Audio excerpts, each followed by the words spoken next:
this shit forever. I've been in the field with whatever they throw at me. Brush it off, pick myself up, moving on to the better. Hey. Ain't no errors, baby, it's a new era. I wake up early, feeling rich like I'm Kesha. I get to the paper, boy. Extra. Fuck with me, you know that I got it. Come with me, let's take a trip to the islands. We up on the jet, we'll do more than just fly on it. Stand on that hill, you gon' die on it. What is going on, everybody? Welcome to the Fireflies Wrestling Podcast. Today is January 26, 2025, the year of our Lord. The year of the snake.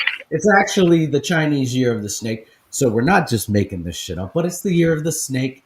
The year of Jake the Snake Roberts. That's right. That's right. Apparently, Will Sasso has done an impersonation of Jake the Snake. Of course he is. Of course he has. Right? Yeah. So we got to get our hands on that audio or that video and see how well he did compared to actual Jake the Snake Roberts. All right. The year of retirements, we got the year of Cena retiring as well as potentially Goldberg. Mm-hmm. And another retirement, and it's odd because it's not an actual in-ring retirement, but I'm going to share this with you. Chris, I didn't get to run this by you, but here we go. Sting comes out and says that he is, as of 2025, this is going to be the last year that you're going to be able to see him in full Sting war paint. So there's another retirement. Sting war paint is going the fuck away. I think he just wants to be known as Steve Borden. That's right. The man, the myth, the legend, with the flavor saver. But anyways, yeah, man.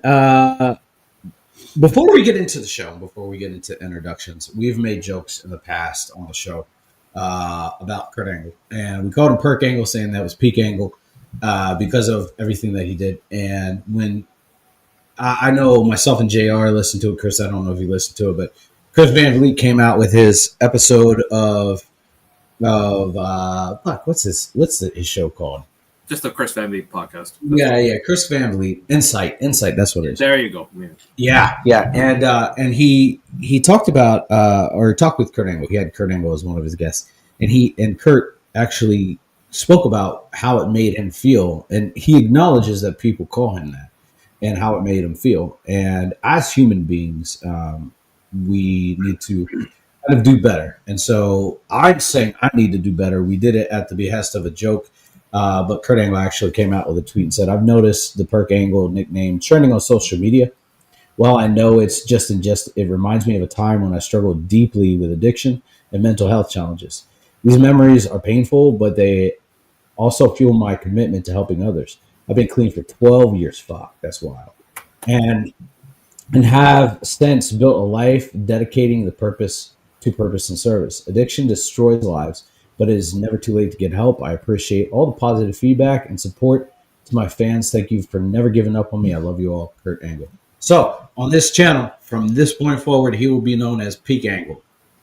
Yes. Peak Angle. And that's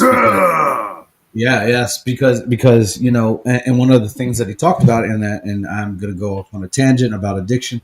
I myself am a recovered alcoholic, but addiction runs very deep in my family.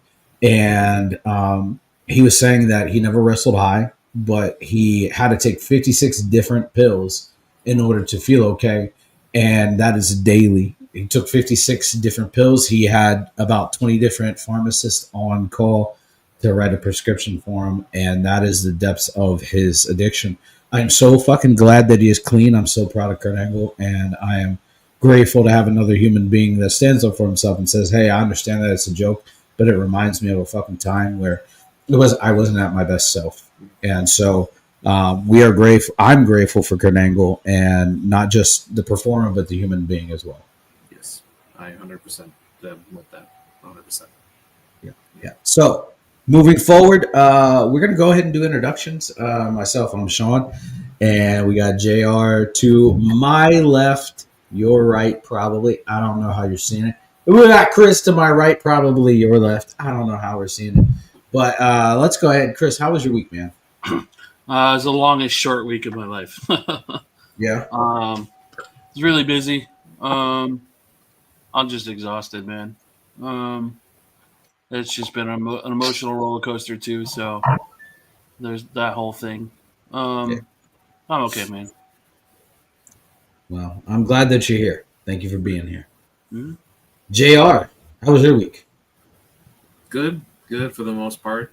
We had some technical snafus at work, so we had to kind of do twice the work that we usually do over the last week. But thankfully, I have a week off this week. Well, that's just strictly for condo purposes this upcoming week. So it's getting there.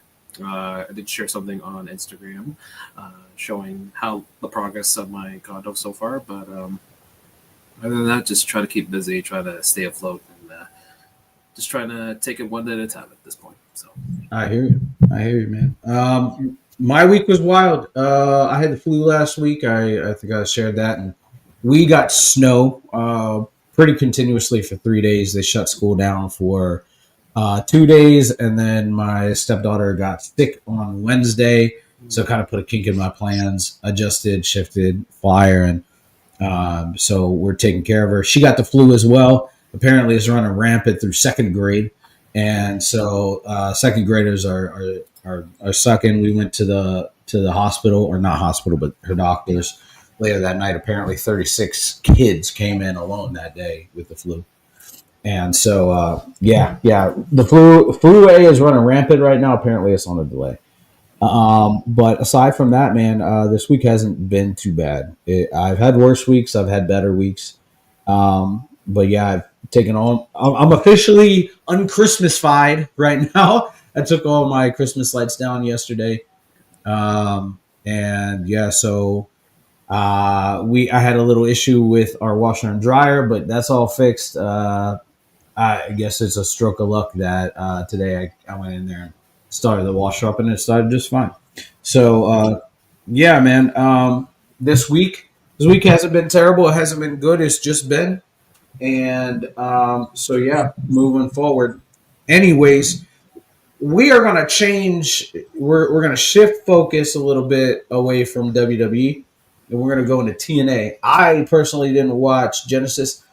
I love TNA. I just could not find a streaming service that I was able to use for Genesis. So Chris and JR covered or watched Genesis. So I'm gonna allow them to cover Genesis. I'm gonna step back for a second. Before we do that, Yeah. oh, Oh shit. Hey, look, I have a half Alani that I'm already open. But you know what? We're gonna fucking open this. I also have the Celsius I was drinking last week that I never finished. oh. So, I got a black coffee in this tin here, and I got some H2O. So that's my drink. double fist in JR. Yeah. pause. Pause. That was not sexual in any way. Before we go, or It has to be before sexual, bro. You said double fist. double. Anyways, Anyways, but I'm gonna step back. I'm gonna allow Chris and JR to take the stage and take it away, guys. Thank you. All right. Yeah. So I mean, the Genesis was it's my first pay per view watching Genesis. Watching TNA since I want to say Slammiversary 2020, I believe, or 2021. I believe in Joe Henry. Yes, Ryan. We all believe in Joe Henry. Absolutely there. So we're gonna get to it here. So it was Genesis for TNA here. We had Mackenzie Mitchell becoming the new ring announcer for TNA. So congratulations to our old pal Mackenzie Mitchell there. Good for her. We started off with the X Division title on the line here. We had ASOS and the Challenger challenging Moose, who introduced a brand new match for a pre-show. Yeah, the other two. Yeah, so actually, let me thank you for pointing it out there. So we did have two pre-show matches to start off. We had to kick off the NXT partnership with TNA. We had Ashante the Adonis being challenged by Jake Something. A little hard-hitting match there, and Jake Something got the victory. And then we also had good old Frankie Kazarian, who just signed a new deal with TNA. Congratulations to him, getting the win over the very impressive Leon Slater. Leon Slater's awesome. And yeah, I know you're a big fan of him. Yeah, he's got some potential there. So another good old Brit there. So it's good to see the Brits coming out there. But yeah, good back and forth match between Ace Austin and the champ Moose there. Some good action there. And it ended up with, now in this case here, Moose did kind of like a lot of spears in this, which was kind of repetitive per se. But I mean, still, regardless, it was a very solid match there. Moose retaining the X Division champion. So he retained Not bad at all. Not bad at all. Pretty Absolutely. solid match. Yeah, and then right after, they were attacking Ace Austin, and then Steve Macklin and Eric Young came down to make the save, and that got the second match right away here. So we had the System, which was Eddie Edwards and Brian Myers, taking on Eric Young and Steve Macklin there. You know, as a solid tag match between these four here, and we had Macklin getting the win for his team. So the System won the X Division title back, but they didn't win this tag match, so they went 1-1 tonight here. Yeah. We then had the team of Tom Hannafin, aka Tom Phillips, and Matthew Reinhold, aka Aiden English, run down the card. And while they were running down the card, the personal concierge came out for the team of Ash and Heather by Elegance, who came out in Dallas Cowboy cheerleaders, respectfully. And they were basically, trying to mock the Dallas crowd because they were going to go Eagles, of course. So, of course, they had to do with them there. And I know you had a lot of comments about this tag match because we had them going up for the tag titles against Spitfire, which is the team of Danny Luna and Jody Threats. Very impressed with Spitfire. Very impressed. Yeah, the very good stuff. The two good power wrestlers there between those two there. Yeah, I know you love the tag team stuff that they were doing there. Yeah, it was really good stuff there. And it was whatchamacallit, Ash seems to come a long way since her WWE days, which is great to see. Got a good character going. I'm happy for her. And they'll lose the match. Spitfire retains the tag champions over Ash and Heather by Elegance there. Before we talk about the next match, other than the women's knockout match, I think everything that followed this tag match was incredible. It was, absolutely, yes. They really, I think the fact that this new partnership kind of motivated them to do they want to do better, and then they're just inspired in this case here now because they know WWE has their back when they want them to grow and such. Yeah, especially with this next matchup here, which and I know that this person's not everybody's favorite person right now, but with this performance here and what she's doing right now, you know what? Good kudos to her. It was Tessa Blanchard versus Jordan Grace. And I want to say, too, about her. That promo she cut the following Thursday. Yeah. I was so impressed by that promo that I was just like, damn, she's comparing herself to Austin and all the other Texas legends. I'm like, yo, respect to her for, staying true to the character. And, again, I know she's controversial and I know that whole situation's not very favorable. I'm still not really craziest about her. Sure. But I believe everybody can change. I believe everybody can grow. And if her coming back is a step in the right direction for her as a person. Yeah, absolutely. I'm always a sucker for giving someone second chances there, unless they, mess it up in this case here, which some people do. So, hopefully she does take this second chance lightly here. And but the match itself for her, and essentially this was Jordan Grace's final match in TNA, was absolutely solid and just shows how deep that knockouts division is. It's it was a very good back and forth with these two there. Little kind of wishy-washy ending with the turnbuckle pad, because I think the referee was not meant to see that stuff. But they got it done. And basically Jordan Grace did a favor for Tessa, and Tessa got the win in her first match back. So very good match. Yep. And all signs are pointing to Miss Grace coming to WWE as we expected over the last year or so. So, we'll see when she arrives. Will she arrive at the Rumble? Will she arrive at NXT? Who knows? Well, we will see. I think we'll see both.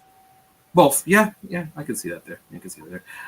We then had a very physical, and I mean physical match between Mike Santana and Josh Alexander. Let me say something about Mike Santana. The dude comes from being a tag team. We always are impressed with anybody who breaks off from a tag team and becomes his own man. Mike Santana really has come a long way since his, whole mess up there with that other company over in Jacksonville there. So I was really impressed with him, and I was also impressed with Josh Alexander, as I've always been. But this was just physical. The storytelling was insane in this, but it ended up with basically Santana was going to do essentially a curb stomp to the ring steps to Josh Alexander, and Josh Alexander says, "No, I quit." So that ended the match, and Mike Santana got the win. He got Josh Alexander to shake his hand, but then Josh says, "Yep, I quit, but I also quit TNA." Now, he didn't quit it officially, as we saw on Thursday, so it seems like he's still under contract there for the time being there. So, but yeah, solid. It was good stuff there. Very good stuff. We then had the tag team championship match here with the Hardys and the Rascals, but new challenger appeared, or should I say, some visitors. We had the NXT tag team champions take a ringside seat there, with Fraxium being there. Essentially just more NXT crossing over. So they took a seat down in the ramp there, wanted to watch this match head on. But then they had a little bit of a fiasco there with the teams there.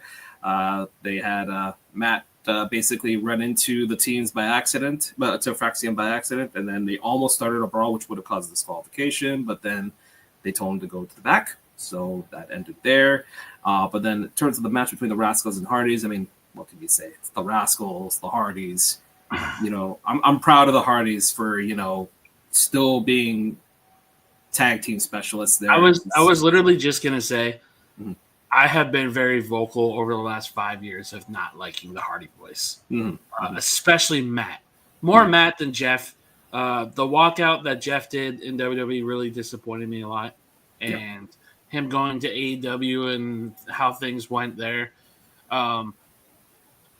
I think this reminded me of how much of a fan that I was as a kid of theirs.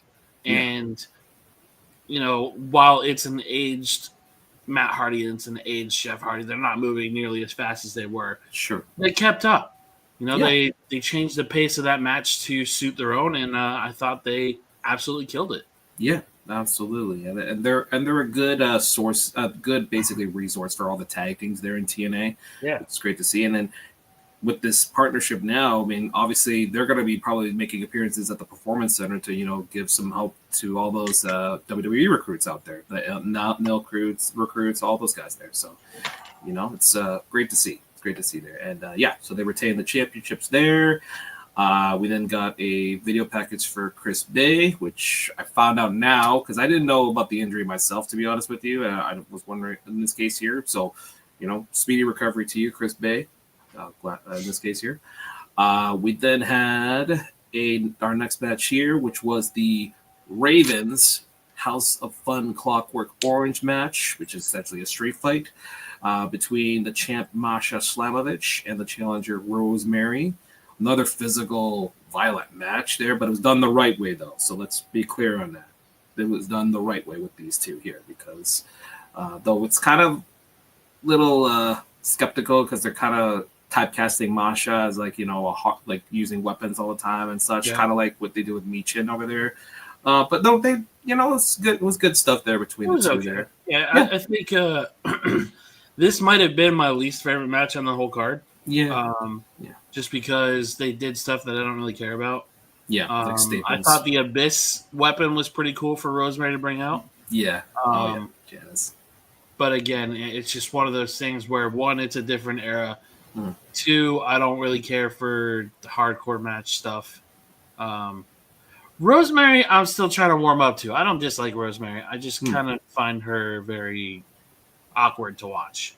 Yeah, she's a character. I'll agree on that. There, yeah, she's been there quite a while now, so it's and her character seems to be at a kind of a steady pace there. It's not like evolving per se because it's essentially the same character she played for 7 years, Right. roughly in this case here. So, but yeah, it was an okay match as you said there, and Masha retained the championship, and then we got another NXT interruption in the form of your favorite women's wrestler Cora Jade, coming out there. Basically, she wants a shot at the championship, so obviously we're going to have at some point Cora Jade versus Masha Slamovich. In this case here. We then had our main event here, which was Nick Nemeth, defending the championship against Joe Hendry. And you know what? I'm glad they did it. They finally did it. I'm so glad that they pulled it off at this stage here. We got our JBL interference there as well. Very good interference. Very good. That clothesline to Frankie Kazarian because he was trying to cash in his Call Your Shot trophy there. But yeah, and then he knocked out Ryan Nemeth. I'm like, I like the fact he's such a douchebag. It's just like, I'm a sucker for douchebags in wrestling. If they play the character right, and Ryan is just so good there. But yeah, he got knocked out there, and then basically, a lot of near falls here. But then Henry got his finisher, the standing ovation, which is basically a very delayed choke slam, and we have a new TNA World Champion in Joe Hendry. So congratulations, Joe, you did it, man. We believe you, man. Yeah, and he's going to be essentially the new leader of TNA for the foreseeable future here for this year. So good for him. Good for him. Great. And shout out to all those guys in TNA there. You guys did a great job, and we're happy that you guys are thriving right now. We also got Fraxium and the Rascals Thursday. We did. It was a solid match between those four there. Yeah, good stuff there. Yeah, and so and then we had some also other NXT interference there with TNT and Wesley, which was kind of intriguing there. So a lot of glad that they didn't step away from Wesley and the Rascals. No, there's some unfinished business with those guys there. So it's nice to see these stories intertwined in there. So we're looking forward to the next few weeks here. So yeah, good show. Yeah, that's awesome. Yeah, I kind of kept up on all of the happenings during the show. I didn't watch it, so I didn't want to put my 2 cents into it. But definitely, Joe Hendry deserved it. Really, really phenomenal match from the clips that I've seen about it. And we're gonna go ahead. We're gonna move on to this day in wrestling history. Yeah, I got you there. Let's go and get that here. And we are on January 26th here for this day in wrestling. And we have look at that body there, Drew McIntyre, no homo.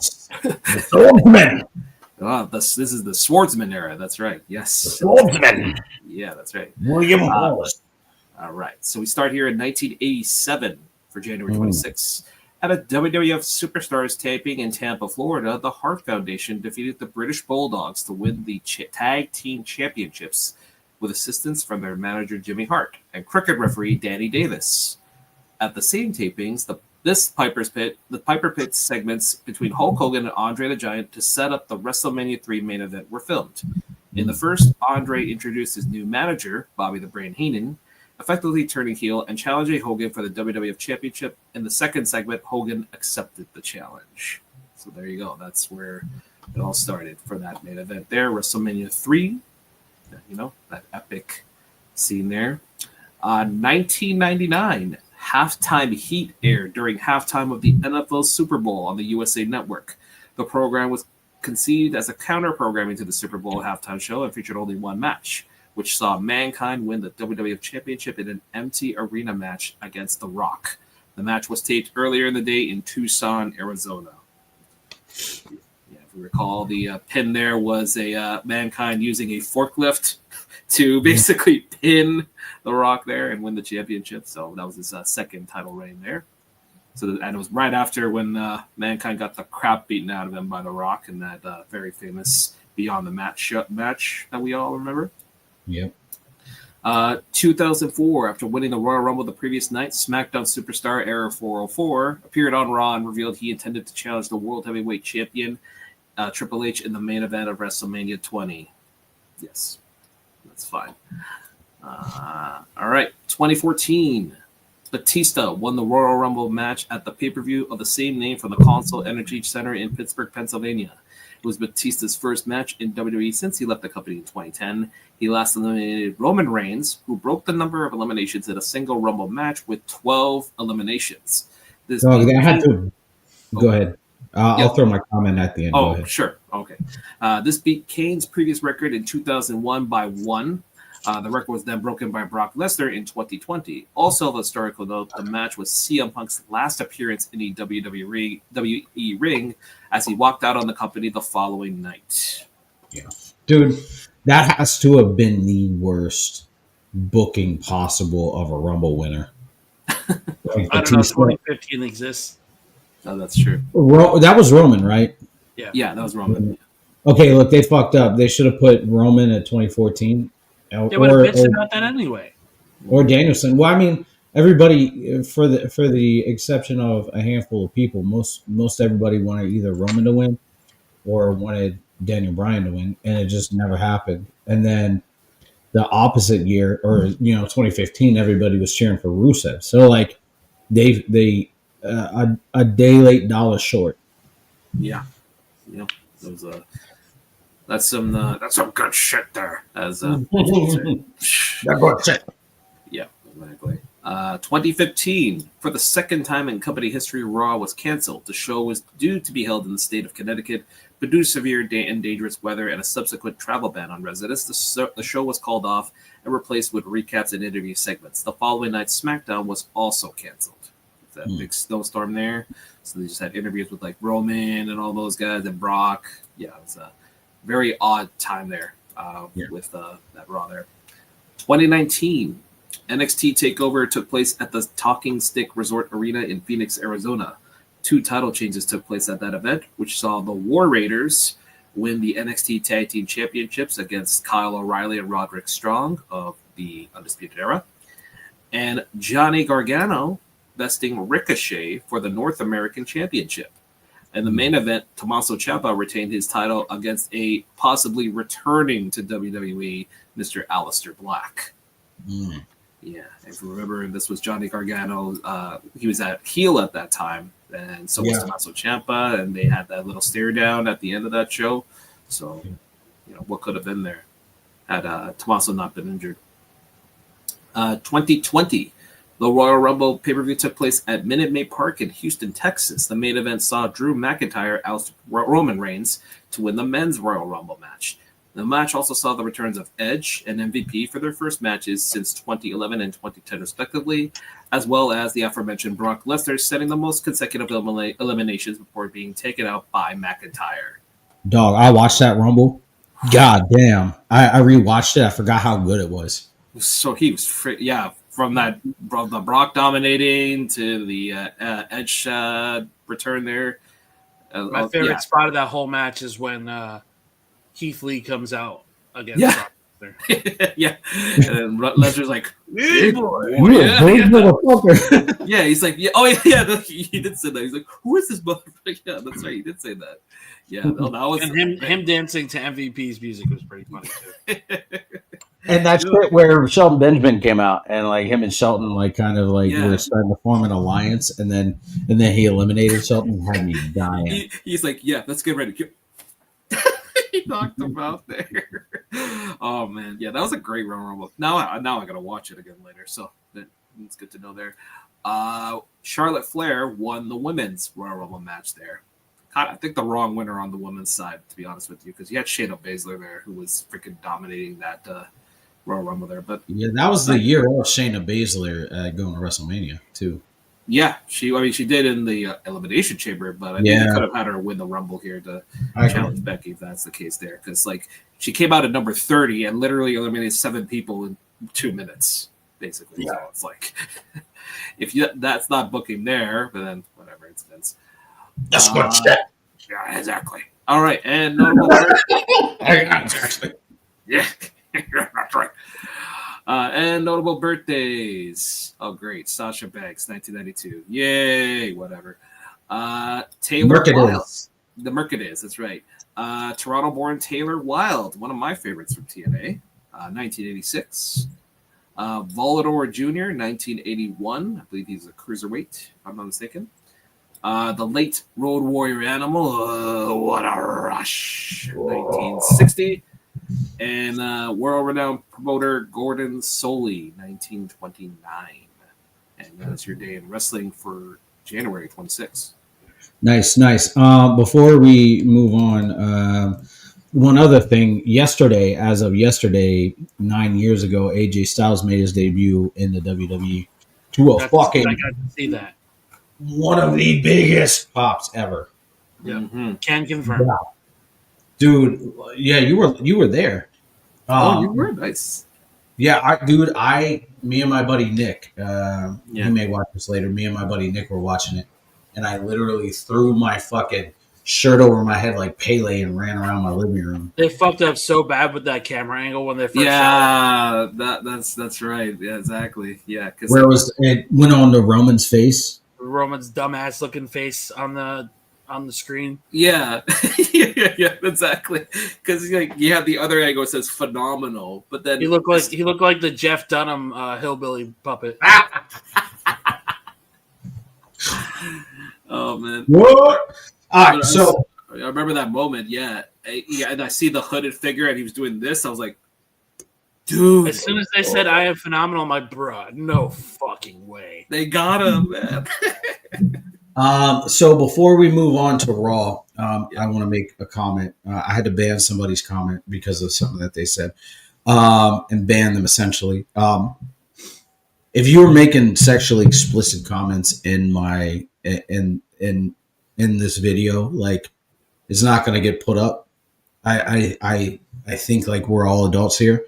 Like, we joke around, but we don't say what was said in the comments. Like, be a little bit fucking respectful. We are wrestling fans. We do have opinions, but be a little bit respectful. Don't be throwing out nasty fucking words. I'm not reading that online. Have a little bit of respect for the people that are putting this show on. Have a little bit of respect for the performers we are talking about. That being said, God, I didn't know I had to say that shit. Jesus Christ. All right, but anyways, so we are going to cover Raw, and we've got 4 days before last night's Saturday night main event. And, dude, this card was pretty stacked. We had Jey Uso kicking off the show. Super over. Really over. And before he could even get a word out, we had Gunther come out. And Gunther pretty much cut him down, saying the same shit he's been saying, calling him the mascot. And Jay said, hey, these are my people. This is my team, right? They stand beside me, blah, blah, blah, blah, blah. It was pretty good. And, yeah, so they brawled a little bit. And, yeah, it is what it is. Next, we have Rey Mysterio versus Kofi Kingston. Kofi's coming out like a full-ass heel, and I love it because he's no longer wearing his old gear. He's literally just wearing black pants with fucking, like, reminds me of Omos. And actually, holy shit, maybe Omos joins them as their next big guy. Omos has been a heel since he's come, right? That's right. Yep. He's no face, right? Like, you can't have. Make it make sense though if he's going to join them. Yeah, they have to make it make sense. Maybe they could say, "Hey, we replace Big E for somebody else who's a big guy," you know. So there's possibly that. I thought the wrong guy won. Yeah, Mysterio picked up the win. But that's the point of the New Day, their new persona, though.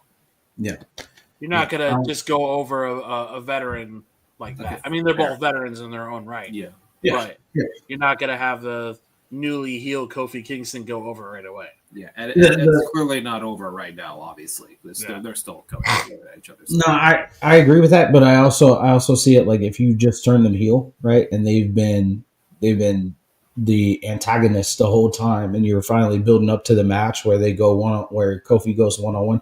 Arguably, I'll say arguably the leader of the two. Goes against Mysterio. Yeah, you wouldn't want him to go over Vet, but didn't he roll him up? Yeah, he rolled him up. Yeah, I mean, I don't think it hurts him. It's essentially like the Dom Mysterio thing. Yeah. So Ray picked up the win. And then after the match, we seen New Day, or I don't even know if they're fucking New Day. Kofi and Xavier Woods just beat the shit out of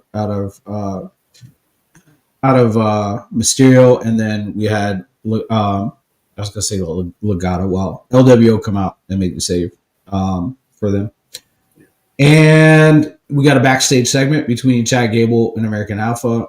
Chad Gable and American Made. I don't know why they call him American Alpha, but American Made. They were in the Judgment Day's locker room asking Dom for advice, and he says, "Hey, I've got a number for a guy."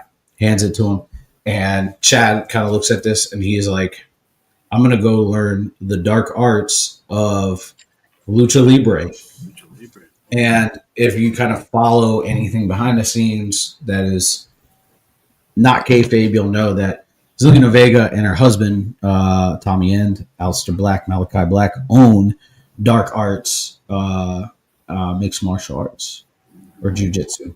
So that is probably a nod to Aleister Black, which it could be another feud for him to start up. Mm-hmm. Why not? I mean, in a weird way, he's been like the gatekeeper for people coming back. So, or making their debut. Next, we had a Sami Zayn promo. Sammy was in the back, and he went to the back and kind of thanked Seth for saying what he said to him, that he needed to hear it. But there was somebody creeping in the back. We seen Karrion creeping in the back, watching him, and just kind of like laughing, smiling, right? So he's that devil dude. I'm just gonna say I want Aleister Black and I want Karrion Kross in the match. Yes. The story. I want to see the promos back and forth. The story that they can tell. Oh my god. Or even them, like, even I don't want Aleister to join the faction, but if he does, man, whew, god damn. Aleister is coming back. Keep him out of his stable for as long as humanly possible. He's his own man. He deserves to be his own man. Yeah. Absolutely. So Sammy gets out to the ring and he says that he's entering into the Royal Rumble. Yes, sir. And as he's continuing to talk, Kevin Owens comes out. Kevin Owens is pretty much like, "You're my friend. I've always had your back. I'm not mad at you." Because Sammy was like, "I know what happens next.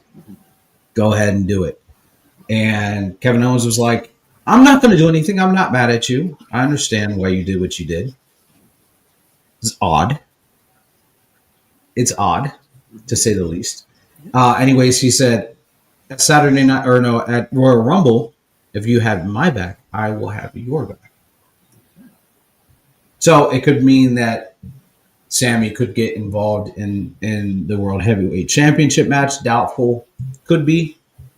It could also mean Kevin Owens enters into the Rumble and eliminates Sammy. Could be. There's a lot. I just want to say this about Kevin and Sammy. Mm-hmm. I think they are arguably two of the most talented guys to ever come from Ring of Honor. Yes, sir. I think also their rivalry has been one of the best ever told in professional history, professional wrestling history. Yeah. That said, I think they revisit Sammy and KO way too fucking much for me to want to see it again. Yeah. I wouldn't mind them at WrestleMania because they haven't had that WrestleMania match. They've never one-on-one WrestleMania. And that's kind of like been a dream of theirs, right? And they even stated it in here. We've always dreamed of going one-on-one for a heavyweight championship at WrestleMania. Maybe there's heavyweight title. Yeah, they did have a one-on-one in WrestleMania before, but the champ. Did they? Yeah, that was the WrestleMania when they came back to live events, they had a one-on-one match and Logan Paul was involved at the end.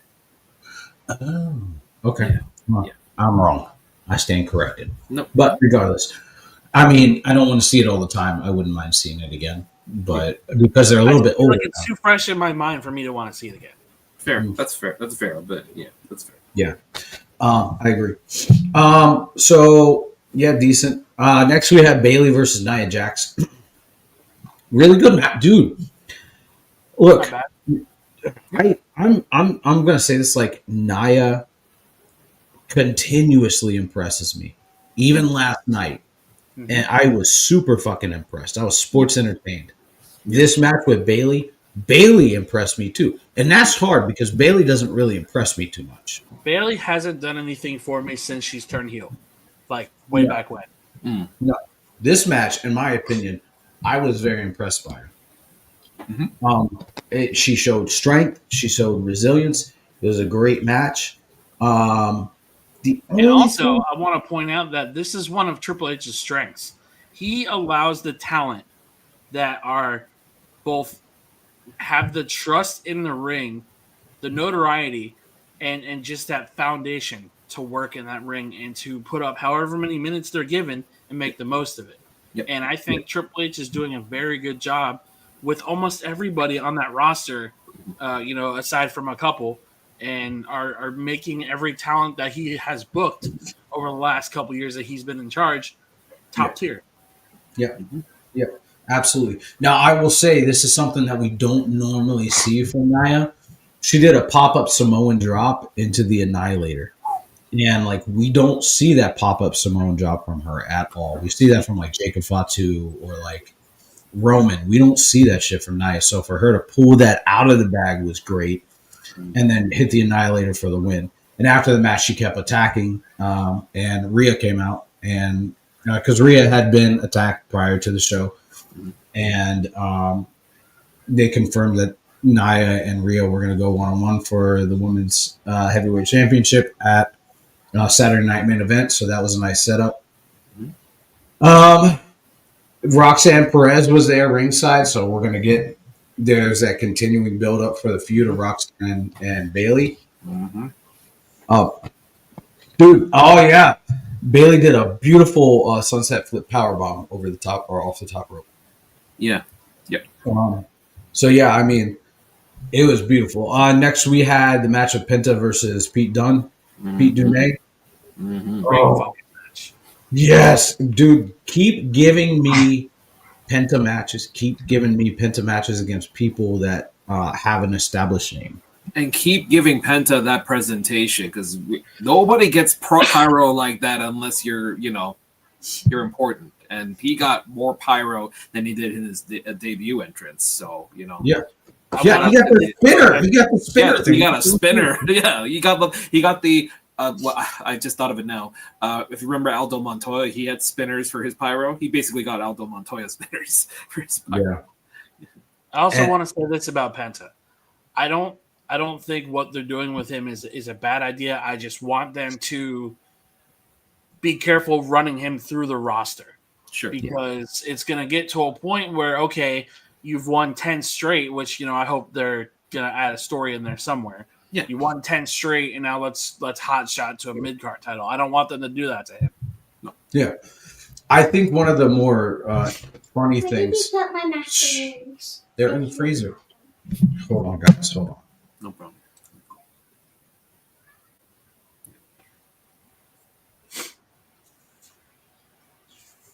It makes sense, Chris. Yeah. Okay. Sorry, guys. Yeah. Sorry about that. One of the things I did like is Michael Cole made a reference to Rev Pro, where I hate my internet. Go ahead, Chris. There we go. No. You're okay. You're okay. You're good now. Okay. So, anyways, one of the things that I did like is that Michael Cole made a reference to Rev Pro and how Penta and Dunn had worked against each other in the past.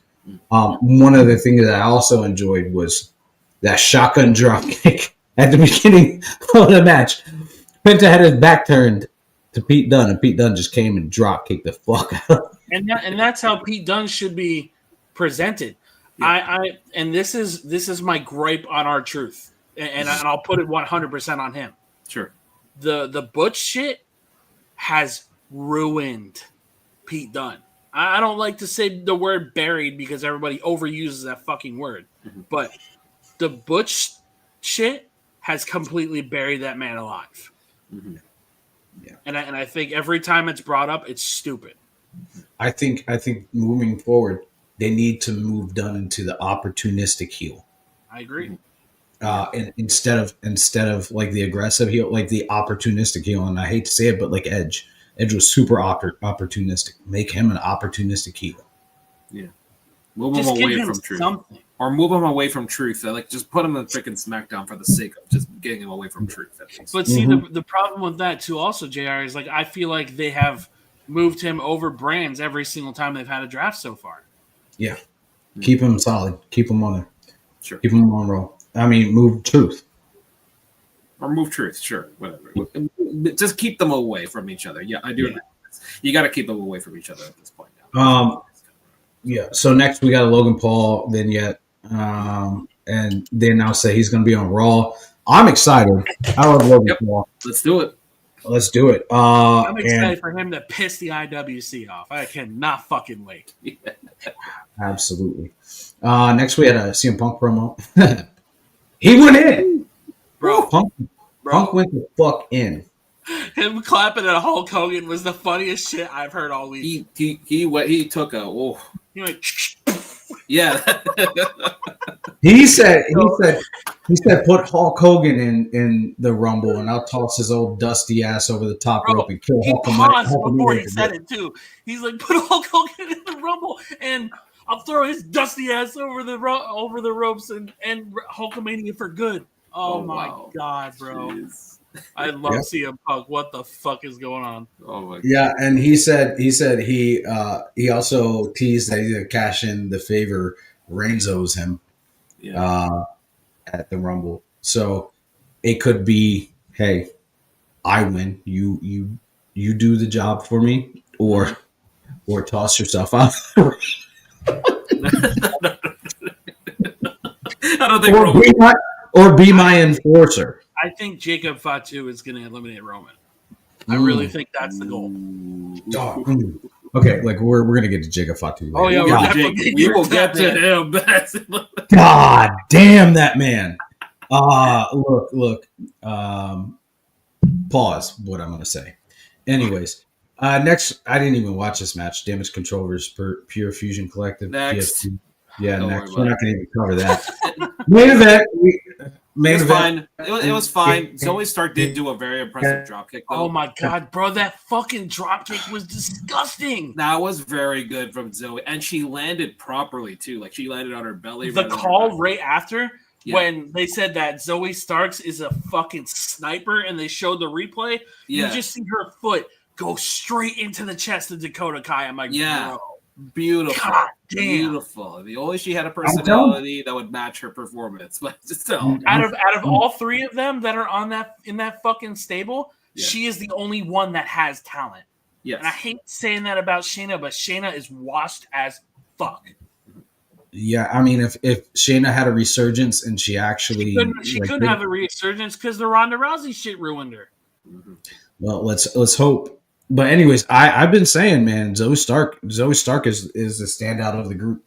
I have one gripe about Zoe, and it goes back to that Money in the Bank. What was it, last year or the year before, where she was like a daredevil? Just this past year, exactly. Yeah. I did not like how she worked that match because I felt like she could have really hurt somebody or herself. Yep, I remember. Well, I mean, that falls along the same lines as Shotzi when Shotzi fucking botched it left and right. Here's the problem with Shotzi. Vince didn't do anything with her for how long before she got on competing? So like I'm not gonna put that solely on Vince, but the fact that she wasn't working and getting reps or doing anything, that's why she got hurt. Yeah. That's why she didn't look good in the ring because A, they didn't utilize the performance center enough for her, and B, they just didn't want to push her. Yeah.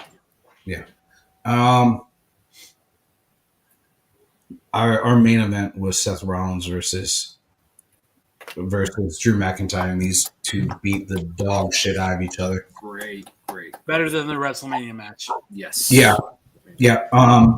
Sami Zayn came out and actually after the match accidentally hit the haluva kick on Seth. So we're Perfect.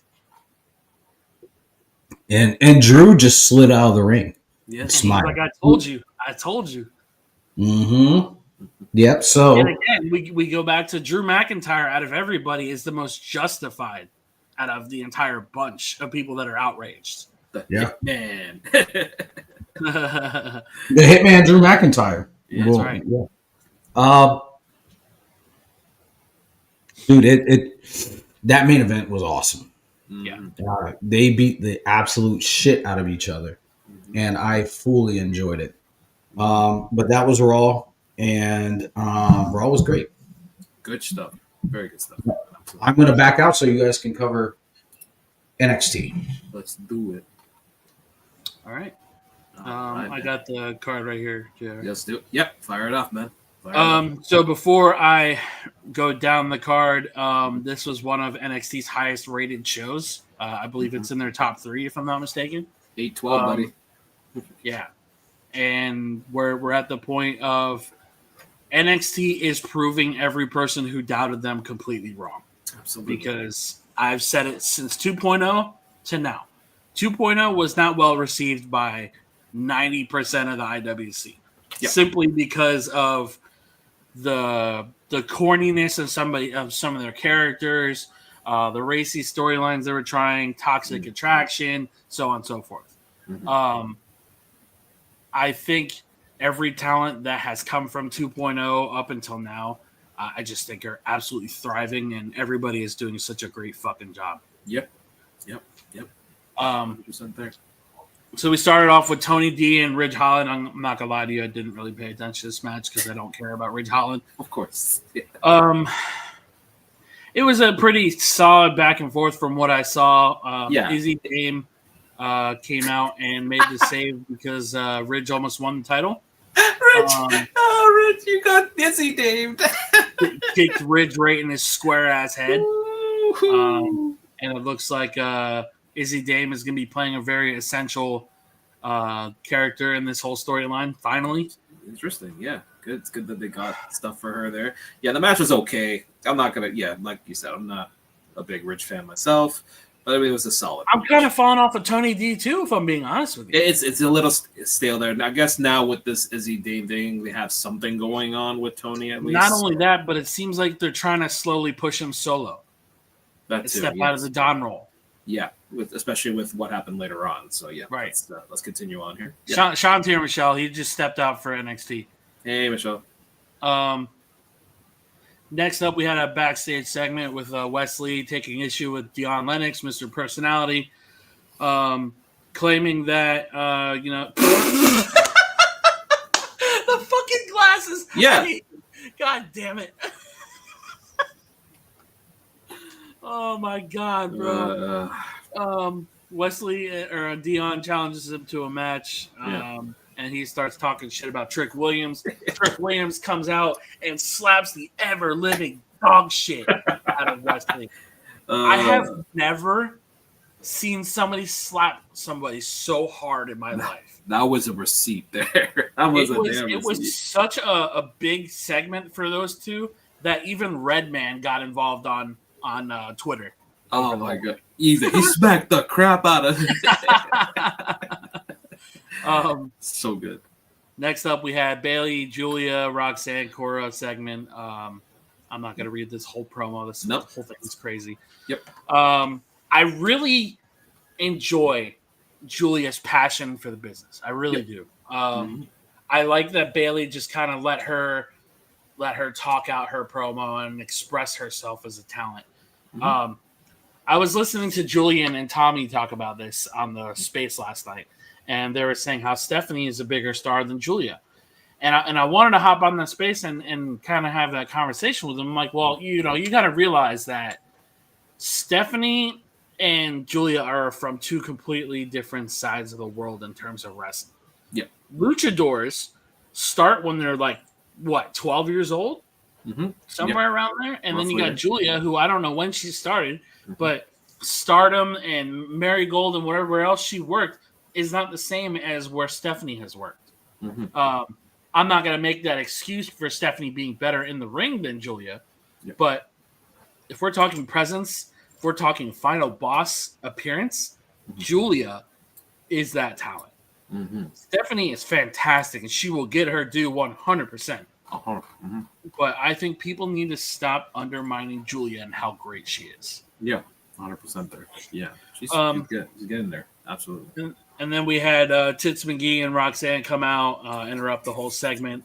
And it seems like we're going to get a new info on Steve Austin's health. Yeah, I think he got his surgery and he's rehabbing. That's all I know.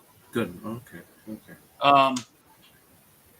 But it seems like we're going to have a tag team match somewhere down the line. I think it's this coming week, if I'm not mistaken, in Atlanta. Yep. In Atlanta. Yes, sir.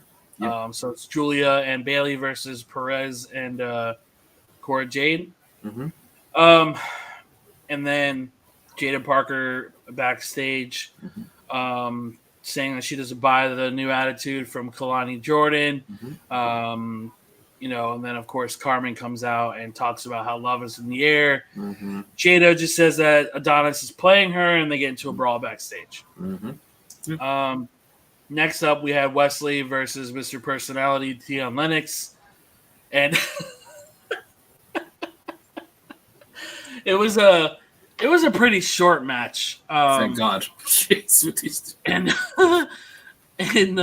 he did the cardiac kick to pick up the victory. He grabs the microphone, saying he's going to take care of Trick Williams next week. Lee gets into a big brawl with Trick, and it's official for Atlanta. We're going to have Wesley versus Trick Williams. Sure. We have a Lexus King vignette about him winning the trophy. Lexus King, man, he's come a long way since his debut, and I'm really happy to see HBK has put the care into his character. Yeah, absolutely. Next up, we had a backstage interview with Stephanie Vickers saying that Shotzi took advantage of the situation, and as far as Fallon is concerned, she can run, she can't hide from the devil. Then we had Alexis King versus Charlie Dempsey rematch. Really, really good, man. Every match they've had just gets better and better. Yeah, it's so good. That's why it's good to have a long-term rivalry with someone, so you have all those reps there. It may look stale when you see them like for 4 months in a row, but it's not really stale. It's like they're just doing it in the ring for like a couple times or 3 times in this case here. This is like their 3rd match together, so you're right. This was very fluid in terms of the Heritage Cup style match. Yeah, one of the better ones, I would say. Makes me miss Manoa Amdar. I can't wait for him to come back. Oh yeah. I miss that guy. Hello.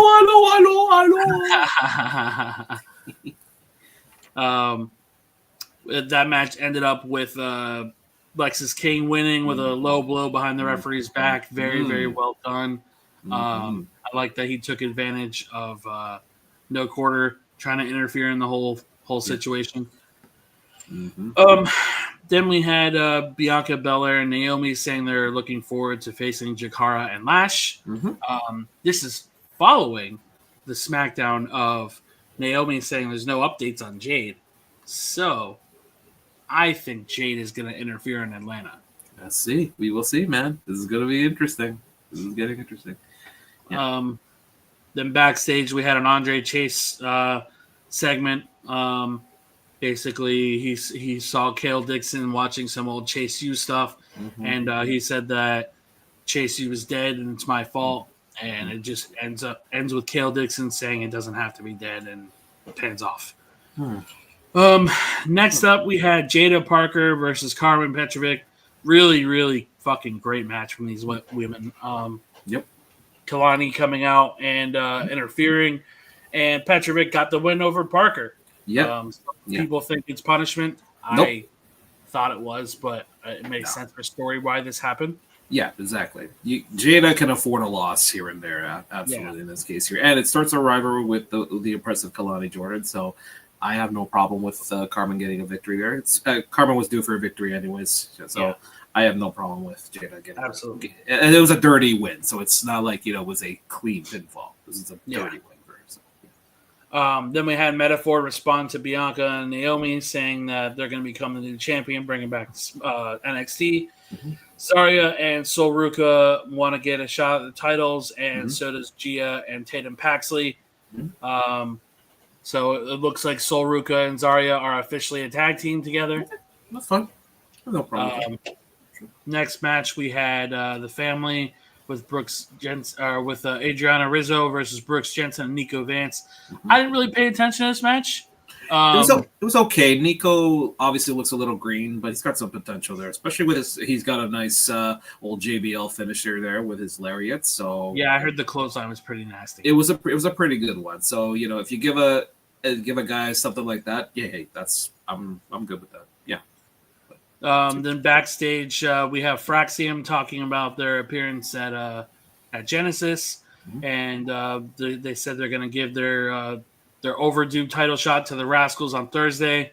Then we see Josh Briggs and Yoshiki Anamura say that they should have the next shot and they should stop dodging them. Everybody starts brawling out, with OTM.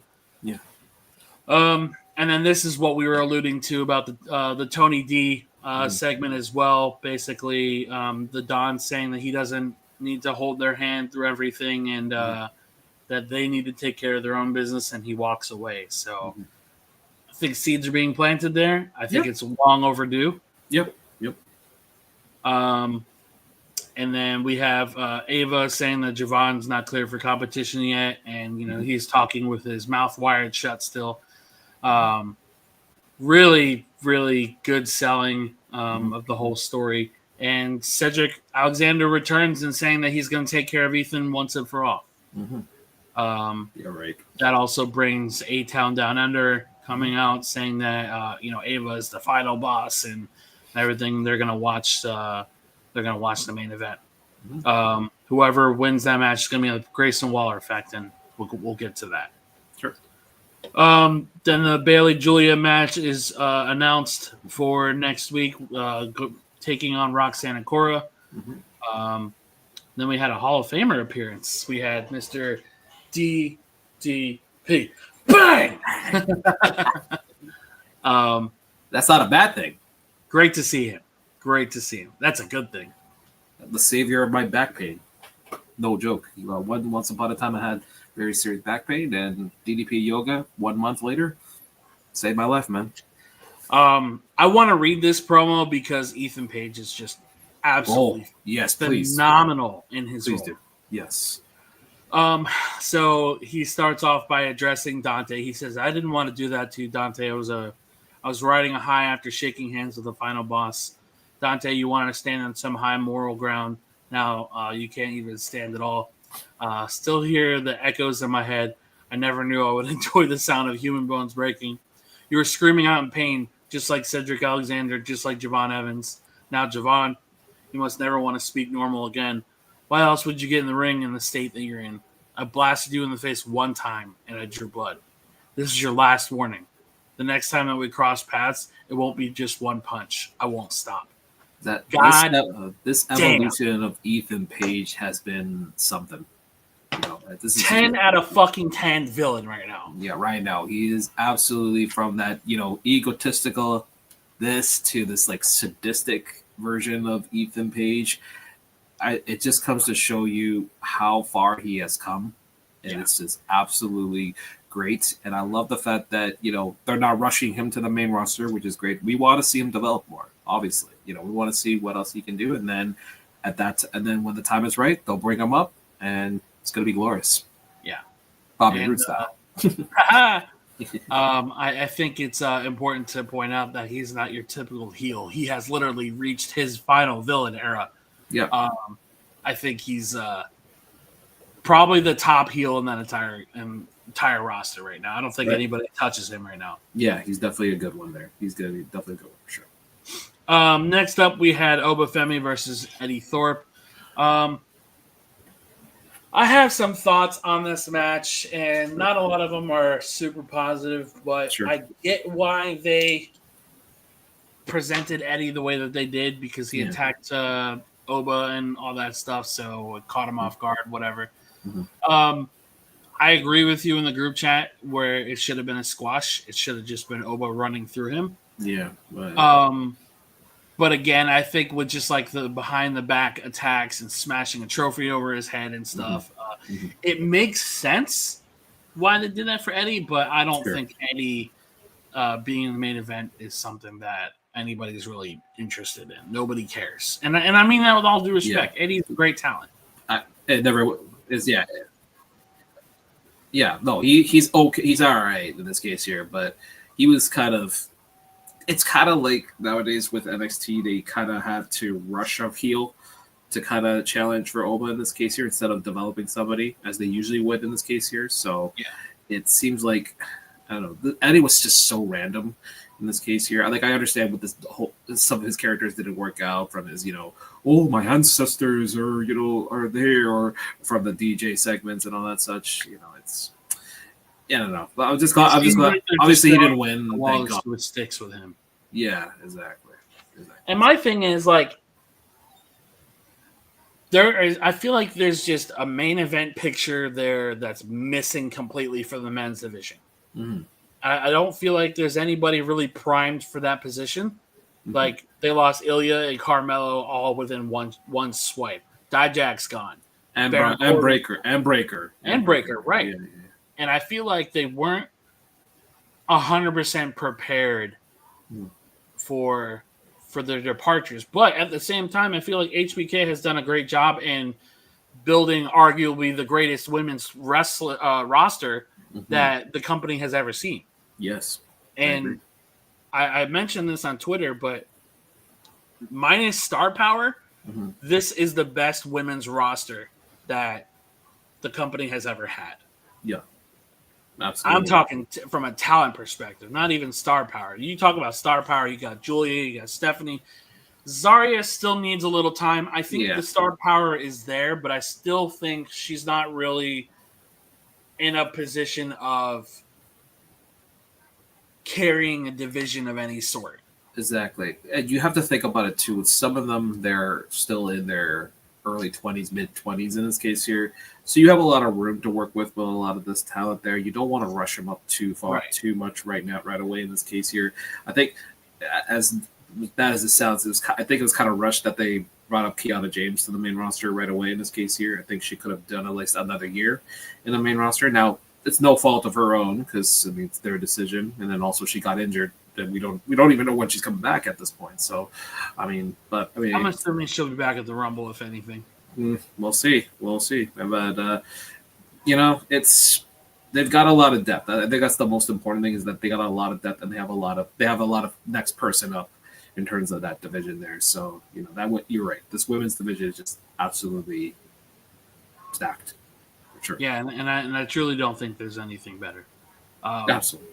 But we got a nice little 800K, 813K rating from that show. So good for them. We killed it.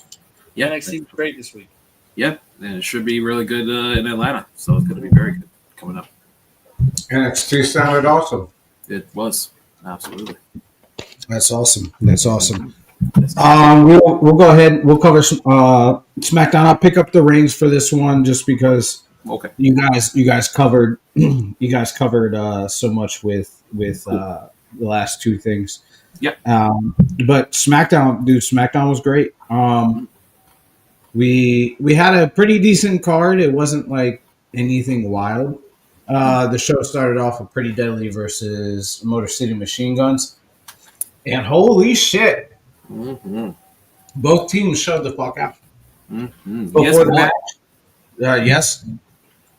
Yes, boy. Dude, before the match, we had interaction between Pretty Deadly and DIY.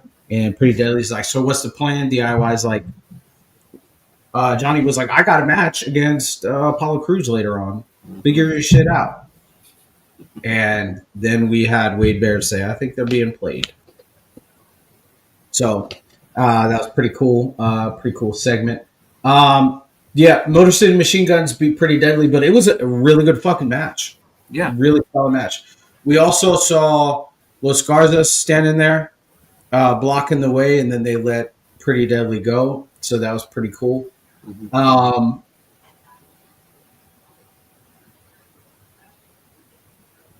Yeah, and so that was awesome. We had an interview we had an interview to open up the show as Joe Tessitore interviewing Cody Rhodes, and Cody Rhodes putting over the his feud with KO. Mhm. He said KO was, once in a generation talent, which he is. He's not wrong, and that's pretty great. But I will say that that's not the end that we'll see of the storyline throughout the night. And so KO came to the ring and was cutting a promo about everybody sucking up to Cody Rhodes, to include Joe Tessitore. Jimmy came out.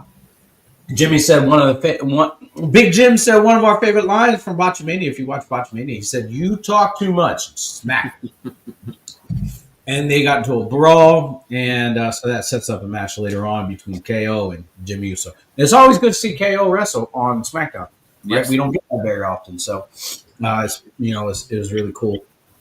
For that, next we had Carmelo Hayes. We had a segment backstage complaining to Nick Aldis about his match being canceled between Jimmy and him, and so Nick Aldis said, "Hey, I've got an alternative. You're going to be in a match with the newest SmackDown member, and that's Damian Priest." Yeah. So. Hey, this is something that we wanted. Keep Damian Priest away from fucking Gunther. Yeah, or go take him away from the Judgment Day in general. So. Yeah, absolutely. Yeah.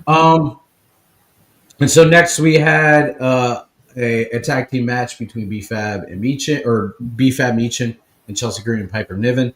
B-Fab and Meechin picked up the win. Over Chelsea got fucked up in that match pretty good. Yeah. Oh. Yes, she did. Mm-hmm. There was a sick-ass video package that WWE put together for Braun Strowman and Jacob Fatu. That thing, it was like they were machines. Yeah. Oh, well. And calculating everything, and they're not wrong there. No, but they made the match feel even more important.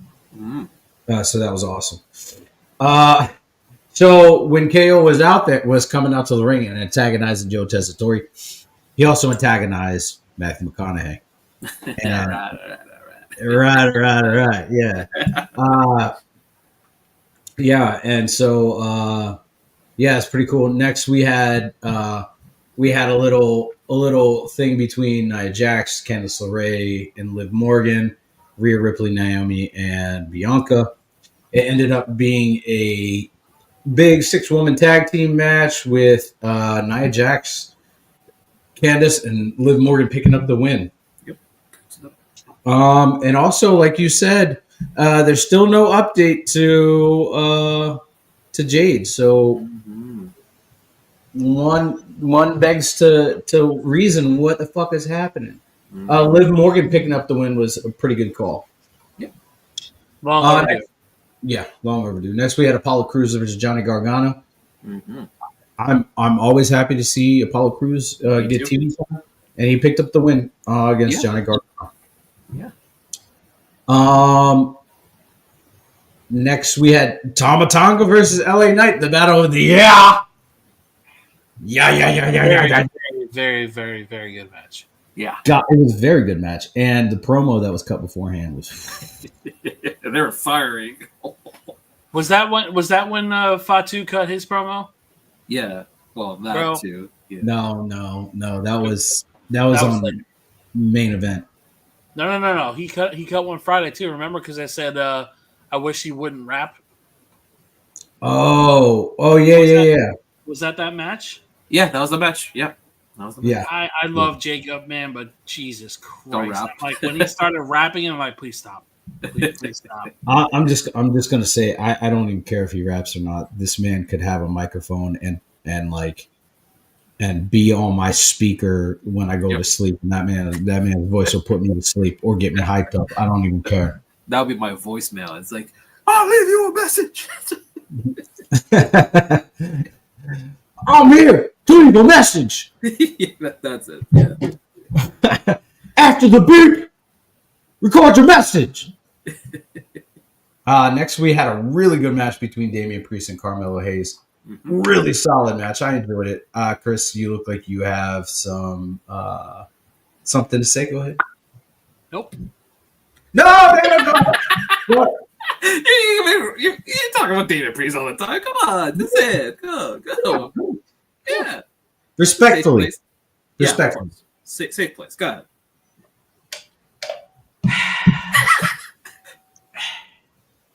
Why is Carmelo eating an L to a fucking Damian Priest? Why is Carmelo Hayes continuously eating L's? That's the fucking problem. That's a question. That's a good question. Yes, I agree. And then the first night that he's there, we're already having a Cody confrontation. Come on, man. Fuck's sake. Yep. I'll get more into my gaming opinion when we get to main event. Okay. So, yeah, dude. Solid match between the two. Also, prior to, we had a vignette with Austin Theory and Grayson Waller. They were in the back. Miz approached him. Miz is now on SmackDown. And Nick Aldis confirmed that the Wyatt Six are on SmackDown. The Miz sabotage is top fucking. Yeah. But this is like double fold. It's like payback, right? So the Miz sent the Wyatt Six to SmackDown. We confirmed that. We learned that. He sent the Wyatt Six to SmackDown. He is now on SmackDown. Aldis says, looks like you need to get friends. And so he goes to Grayson Waller and Austin Theory, and he's hyping it up. He's like, look, I can get you movie roles, blah, blah, blah. They were all for it. And then Nick Aldis pops in the side, and he's like, hey, A-Town Down Under. You guys are drafted to Raw. And the Miz looked absolutely disheveled at that point. So that means they're coming back. They're gonna have something with Miz again. So yeah, and then later on in the night, we seen Miz approach Andrade, and he was talking to Andrade, and he was like, "You need somebody that's gonna help elevate you to the next level." Blah blah blah. Andrade is like, "Yeah. I'm gonna go find someone." Yeah, let me go find someone. How about that? Yo, and it's just great. It's great because they're sabotaging. It's gonna get to a point where he's gonna run into DIY, or he's gonna run into Pretty Deadly. I would love to see Pretty Deadly and the Miz together. Like honestly, That'd be great.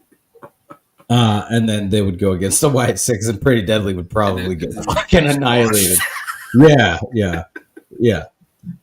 Because if we remember, the Wyatt Six interaction with the Miz had nothing to do with Final Testament. They just so happened to be in the vicinity. In the crosshair, yeah. But again, I want to point out the one-sided booking of that situation. Sure. I agree. Okay. Yeah. I agree wholeheartedly. Next, we had KO and Jimmy Uso. Hey, man, look, I'm going to be honest. Jimmy Uso put on a hell of a fucking show. He has really pulled up some lately some good matches, I would say. Yeah, Jimmy has really tried to evolve himself, not just being a super kick splash. Yeah. I do like that. And I like the fact that he really evolved. He wants to expand his game a little bit. He doesn't want to just be super kick splash. I mean, Jay's doing the same thing too. But I will say this, and I wish both him and Jimmy would stop, or him and Jay would stop doing it. Well, get rid of the fucking spear. Oh yes, yeah. It doesn't look good. No, anybody aside from Roman who does the spear in the bloodline needs to stop. Yes. Even Jay's spear is not that good. Yeah. Like, to be completely honest, like when he was just breaking it out every now and again, it was like, okay, cool. But now it's every fucking match. It's like, well, you're not finishing matches with it. Exactly. Yeah. So warming it. Yeah. So prior to the match, we seen a little backstage segment with Carmelo Hayes hyping up, saying next week he wants to fight Jimmy, and Jimmy was like, "No, yeet," and confirmed that they're gonna fucking have a match. And as he's walking back, the camera pans to the mirror that's there in Gorilla, and you see Carmelo falling. And I was like, okay, well maybe he's just going Gorilla. No, this man followed Jimmy out. And they got into a brawl. Yeah, that was funny. Like, Jimmy just walks out, just like adjusts his chain. and goes Yeah. in the ring. Yeah. And he shrugged him off like a fly on food. But then we also had KO coming out wearing a Naomi shirt. KO is a fucking menace, dude. KO is a menace, and I love it. And Please that tell just me you've seen all the memes of people creating of Kevin Owens wearing a Naomi wig. Yeah, I saw it a bit. Oh Yeah, my I haven't. Oh, no. God. It was great, and so like, and that just further gets added to the level of heel that KO is doing, and it's just genius, pure genius. And so we seen the first time in a long time KO picks up a win with a pop-up powerbomb. Yeah, solid. He couldn't win with the stunner because he couldn't get the stunner on Jimmy, so he just hit him with the pop-up powerbomb. Great. But he hit the pop-up powerbomb after a failed Uso splash. So that was really good. Next, after the match, he was going to do the package pile driver on Jimmy, and Cody came out and made the save for Jimmy, and that ended the show. I thought SmackDown was really good. It's very solid. Very solid. Yeah. I think they still got to figure out their pacing, but That's true. Yeah. Yeah, that's true. Yeah, because there's a lot of empty space there, and there's a lot of unused space. So last night was Saturday night's main event, Yes, held in Austin, Texas. And it looks like they have pulled Hogan rightfully out of Saturday night. He had other obligations. Did he? Oh, okay. Okay, understood. So they ended up with a nostalgia booking of booking Ted DiBiase, which is good. Yeah, he did the evil laugh. Yeah. That was great. Dude, and SmackDown brought 2.3 or 2.30 million viewers. So that was great. Really? Wow. Yeah. That was put on Forbes. I'm reading off of Forbes now. And so Saturday night's main event, we had the first match was Rhea Ripley versus Nia Jax. And look, dude, I know, Chris, that you have an issue with Rhea having the title on her all the time, and it feels repetitive, feels real old. And what does it do for Nia Jax? And like, I understand that. For me, this match was like, both women did a phenomenal fucking job, and like either one who would have won, it really doesn't matter because like they both put it out there, right? So here's my thing about Rhea. Nia is not even on my radar of issues that I have. Yeah. My problem with Rhea is when she was champion before, not only did she barely defend it, but it was almost always against the same handful of people. And how did they start this title reign? Exactly how they started it prior with Nia Jax, who was just starting to get good. Now, I don't have a problem with this match being made. My problem is, okay, now that we've thrown that match away once again, where are we going to go from here? Are we gonna start off with a nothing Zelina Vega match again? Like, I think Liv left a bigger door to be open for other women to step up opposed to Rhea. Because if your name is not Bailey, if your name is not Tiffany, if your name is not Becky, if your name is not on the main event of over-pushed women, then you're not going to be in the same ring as Rhea and not get squashed. Yeah. And that's the problem. Liv can make people look good. And I'm not saying that Rhea can't make other talent that she's in the ring with look good. I just have a problem with her booking and how she's literally fucking Superman in the ring. Yeah, she's getting. I mean, and hear me out. This is the problem I think that back in the day people had with John Cena.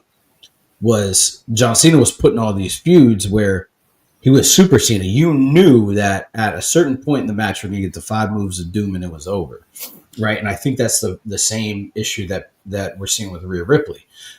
is that she now no longer has a fresh set of opponents. Who's she going to fight again? Bailey?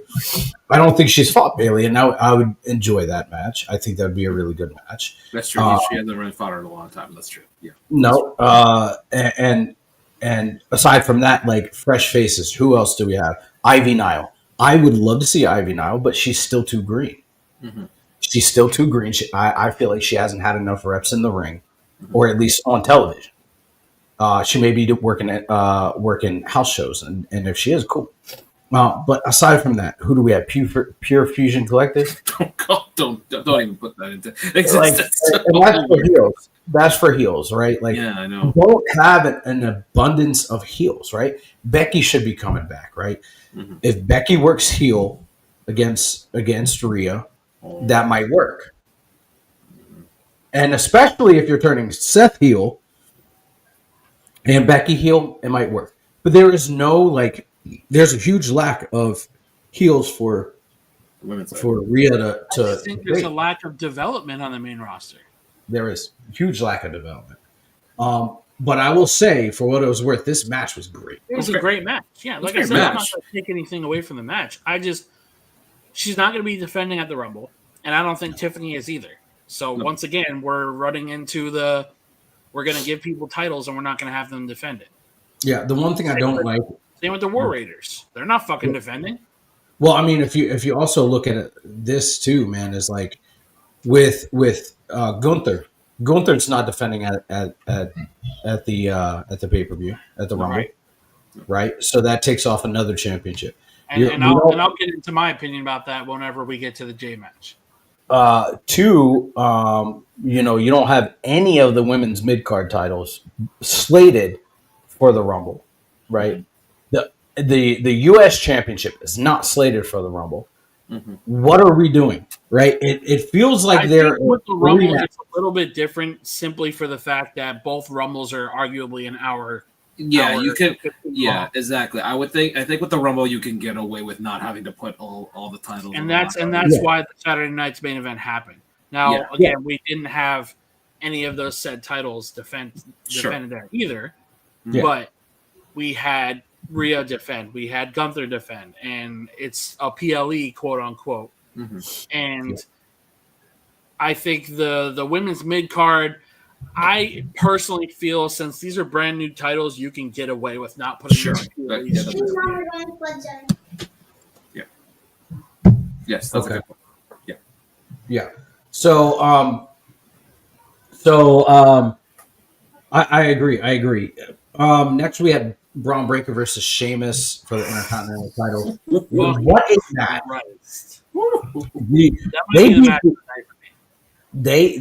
Absolutely. I feel like that was match of the night. They beat the dog piss out of each other, and this harkens back to like what Sheamus was saying on Chris Van Vliet. He enjoys that back and forth of the dog, knocking the shit out of each other, fucking each other up, and so this was really reminiscent of it. And that spear that Braun Breaker hit on the outside. I wouldn't doubt that Sheamus broke some ribs. Because at least bruised them. At least bruised them, at a minimum. So they beat the shit out of each other, and we've seen. Do we think it was the wrong winner? No. I think I'm going to say this now. We talked in our group chat, and I said that I feel like the wrong man won, but. And Chris and I think JR both said that's a WrestleMania moment. It has to be. If the point is Sheamus winning the IC title for finally in this case here, you have to make it a Mania moment in this case. Now, do you make it a ladder match? No. As in a 6-man ladder match like they've done in the past? Maybe. Because we haven't seen a 6-man ladder match for the Intercontinental Championship since Daniel Bryan won. Daniel Bryan after. That's right. Yep, he's right. Yeah, Daniel Bryan won. Right. So putting that IC title up there. The only problem I have with that is I want to see Sheamus win that championship by himself. I want him to definitively beat Braun Breaker in the middle of that fucking ring after a bro kick or multiple, right? I love the ending for that match. I really, really like that selling from Sheamus. I thought the getting ready for the second bro kick and then his body just gives out on him. Yeah. Storytelling is immaculate. Oh yeah. Oh, absolutely. Now here's another thing too. There's another guy who is also arguably in that conversation of winning that title, and that's Ludwig Kaiser. Yep. There is Sheamus and Ludwig are two, in my opinion, deserving of that title. Yeah. Yeah. So if we are going to do a 6-man ladder match, pitching it for WrestleMania, theoretically, Who would you book in that match? I mean, obviously Sheamus, Ludwig. I would put Pete Dunne in there. Pete Dunne. Penta. Braun, Penta, and one more person. Maybe. Ooh, that's a good question. Rey Mysterio or Dom? Maybe Dom. I don't think you want to put Rey in a ladder match at his age. No, I would put Dom in the ladder match. Maybe, yeah. Maybe have him sneak a win. Yeah, that would be my only issue with that. Is you know, I would love to see Dom with the mid card title just to see what he can do with it as a heel. My only issue with the NXT fucking North American title. He was brilliant. That was brilliant. Yeah, he was brilliant. No, I'm talking about main card title. I know. I mean, that's still a mid card title. Yeah. I would like to see him with a main roster mid card title and like see what he can do with it. But I would love to see, and this might be controversial, I'd love to see him take it off of Braun or off of Sheamus. It's not controversial at all. Not controversial at all. The only issue with that though is there's still that slow burn of Dom turning babyface. That's true. Yeah.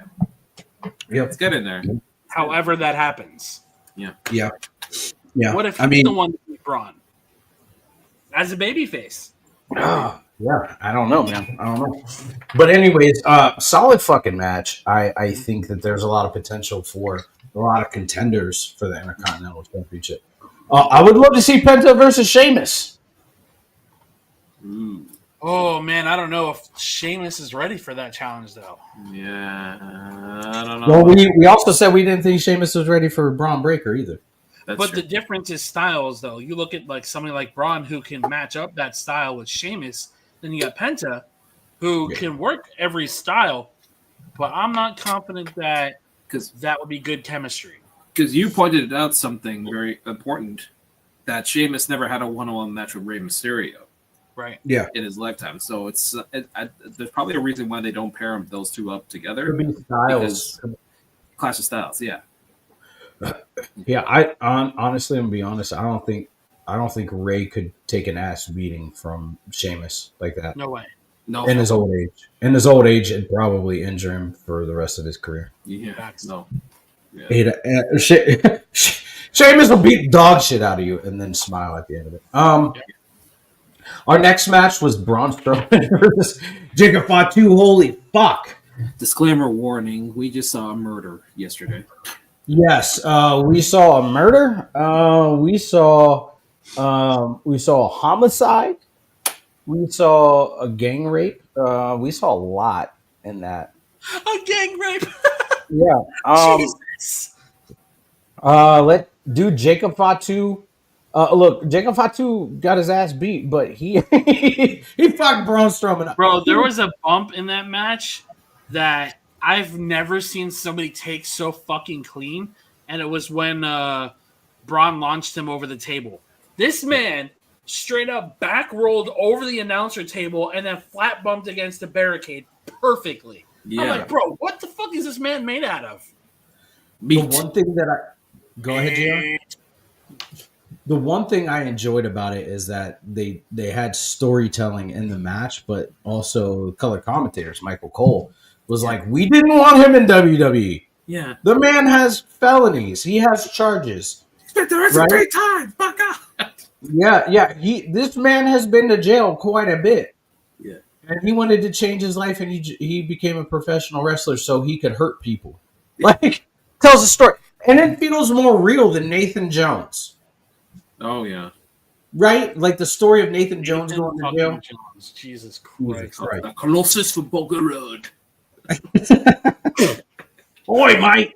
Anyways, the match ended by DQ because Jacob grabbed the ref and threw him out of the ring because he just kept hip attacking Braun Strowman.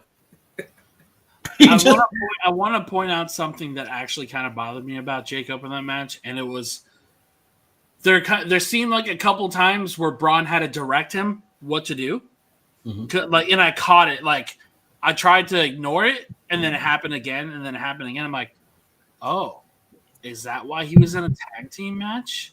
Because like there was a point where Braun's like, run that way, and he's like, hit me, and then I was like, oh, okay. Yeah. Well, I mean, it's like I said, it's not a super big deal. I'm just little nuances that I picked up on. Sure. Yeah, absolutely. But Jacob kept hip attacking Braun, and there was a nice shot of Braun in the corner just laying there, and he was like, right, like he got his shit fucked up, and like they play. I don't know if it's blood capsule or what, but there's just blood all over. Yeah, there's blood all over Braun's mouth and on his nose, and then everybody came out and was pulling him aside. Even Tama Tonga came out and was like, all right, man, look, that's enough. Yeah, it's okay. Yeah, it's okay. Don't worry. Yeah, he was like, that's enough. And then Jacob kind of kindly pushed him to the side and then did a moonsault. And then left the ring and then did another moonsault.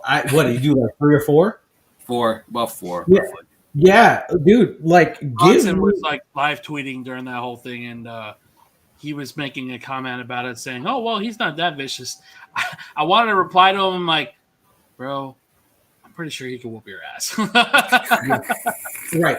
I okay. Like after seeing that, like I want to see Jacob Fatu versus Bronson Reed in a match. Give it to me. I will pay whatever amount of money. I want big meaty men slapping meat. No homo. just not a War Games match. Not Yes, thank you. No, his legs can't handle it. Next was our cat. Anyways, there's the main event. We had Gunther versus Jey Uso for the World Heavyweight title. I felt like it was a decent match. Yeah, I enjoyed the match. I mean, they both kicked the shit out of each other.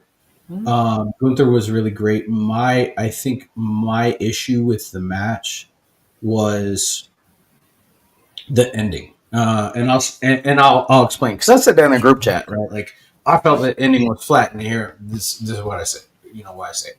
You got the super kick from Jey, then you've got then he hit the spear, and then he did the splash, right? And I understand like they're short on time, and maybe that's why. Maybe they plan to go a little bit longer. But as soon as Jey got up and Gunther got up, Gunther hit his ass with a power bomb, and then boom, power bomb again, and that was it.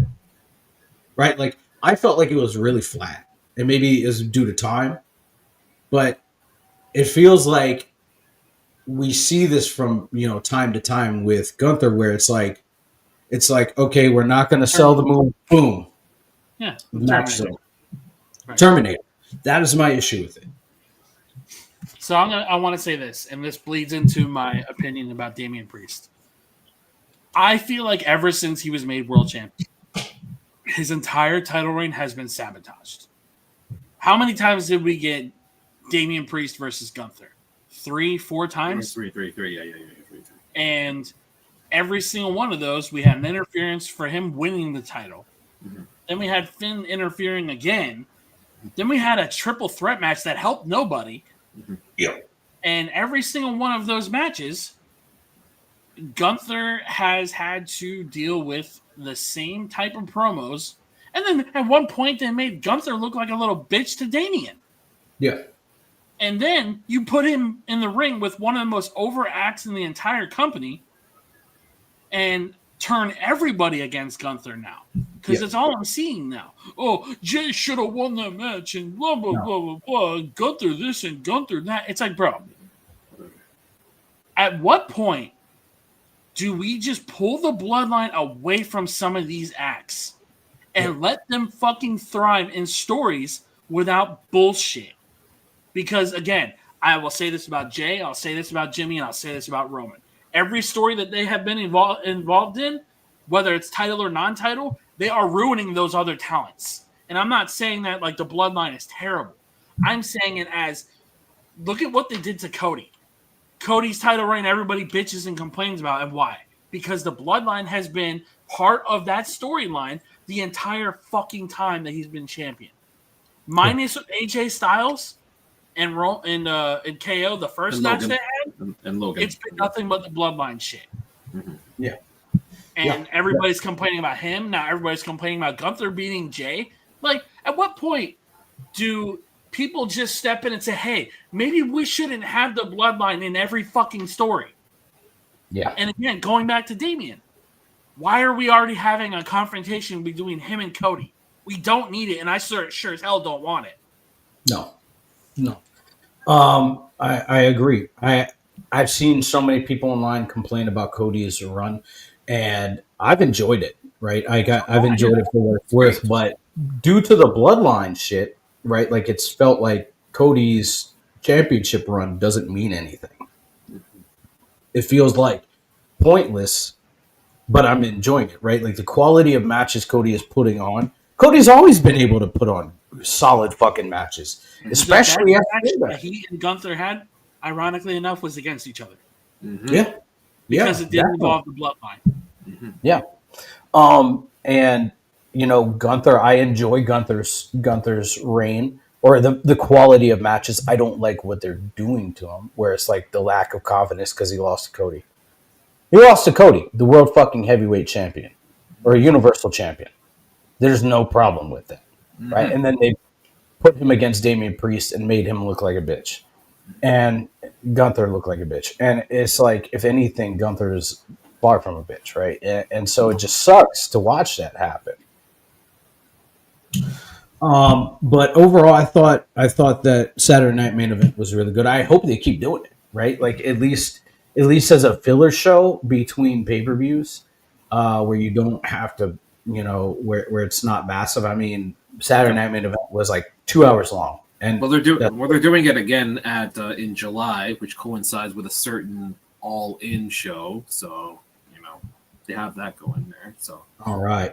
So so we got that. But anyways, next Saturday is the Rumble, and Chris, you're going to be at the Rumble. I'm excited for you to be there. And they came out with a little graphic. So, Dog, I'm going to say this is the best Rumble graphic I have ever seen, and it's probably the best graphic I have seen, period. yeah. It's beautiful. Absolutely beautiful. Do we think that there's going to be any surprises in the Rumble itself? Are we talking both men and women? Men and women. Okay. Go ahead, Chris. Yeah, I'm thinking about it right now. I was just going to say, for men, I think might get a surprise here or there, but I don't think it's going to be anything significant. I would love to say Malachi and Ricky, but I don't think either one of them is a possibility. Just because I don't know when Malachi's deal is technically up, and same with Ricky. I think Ricky is still there for a hot minute. Mm-hmm. Yeah. For the women's side, I low-key kind of wish that Charlotte was kept a secret, but at the same time, I'm glad they said that she was returning to avoid dirt sheet bullshit. Yep. Surprise-wise, maybe we get a Stephanie Vaquer debut in the Rumble. I think that'd be fucking awesome for her. I think we might get Trish. I think we might get Becky. We'll see on both. I would love more than anything to see Becky come back at the Rumble, but if she's not ready, she's not ready. Yeah. Alexa Bliss is another one who, quote unquote, reports say that they haven't come to a full agreement on her coming back. So I don't know how much truth there is behind that, but I would love to see Alexa Bliss come back at the Rumble. Absolutely. What about you, JR? So I was just thinking about a lot of this here. So for the men's side, I would believe in this case here, no pun intended, we get a Joe Hendry appearance. I would think in this case here, he would. So here's my thought for the number 1 and 2. I would think number 1 is Ethan Page, would be number 1, and then number 2 would be a blast from his past, and all you hear for 60,000 fans to hear is, "I believe in Joe." That'd be so sick. So you see the look on Ethan Page's face, and then have a little.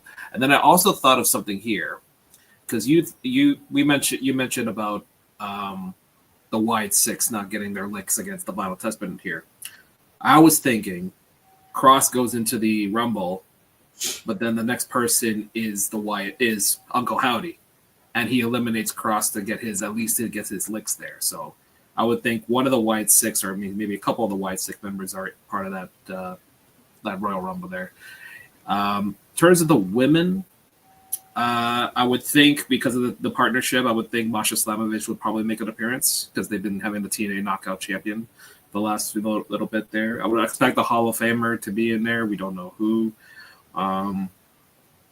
Yeah, and it's also kind of, you think about with the women, you really don't know who the clear-cut winner in that match is compared to the men. Because I think with the men, we kind of have like a final 3 per se in this case here, but with the women, it's very unclear as to who the winner will be in this case here. Because like the last few years, you knew Rhea was going to win a couple years ago, and then you knew. Well, actually, 2024 we didn't really know who's going to win either. So the women's. I think we had an idea Bayley was going to win. You think so? Oh, yeah. It was It's like with this year we don't know at this point who's going to be the winner here for the women. For the men, it's open right now. It's open right now. But with the men, I think we all know like it's going to be like between 3 people at this point. Absolutely. I think for the men, we're going to get Joe Henry. I feel like we could get. I would love to see it, and this is something I say every year. Matt Cardona. I'd love to see Matt Cardona. That if anybody, Matt Cardona. I want Matt Cardona to come back, or at least make a one-off appearance. Yeah. Doubt he will, but we could get Joe Henry. I feel like because of the partnership, we could get one of the Hardys. Jeff or Matt. I'm probably Jeff. I don't think you want to do that for them. No, I don't think I want to see it, but it could be a possibility. I think if you brought in the Hardys in the Rumble, I think that'd be like such a throwaway spot. Yeah, and not like a disrespect intended towards them. I just kind of feel like with all the singles guys that are out there right now, that's kind of like bringing Fraxie, man. I feel like tag team guys would just be a throwaway. Yeah, very true. Whereas you got something like Final Testament, which AOP is technically a tag team, but when was the last time they fucking wrestled? Also, something I've noticed is the past few years, they've been taking the tag teams out of the actual Rumble itself, so that is good. Keep it singles. You've got Karrion Kross, you've got a few of the other guys. We might get a Booker T or King Booker appearance, which I'm completely okay with. He's having a match as long as they don't do what they did in 2015 Rumble and just throw his ass out immediately, because I hate that shit.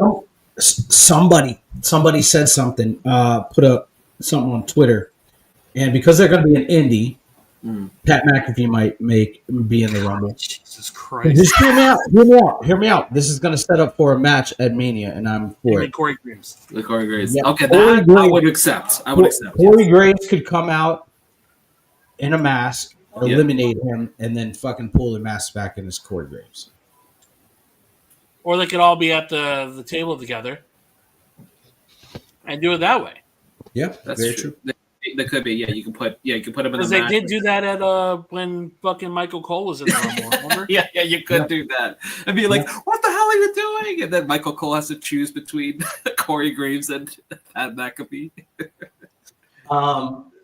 And so there's that. I think for the women, apparently WWE is working on a new deal for Nikki Bella.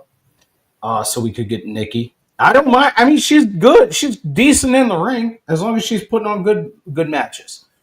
So we could get Nikki Bella in the Rumble. Just when I thought the Bella stands were gone forever, we're getting her back. We could get Nikki Bella. We could get Michelle McCool. I would dare to say that if Becky comes back, we could get an AJ Lee. I'd be okay with that. I fucking love AJ.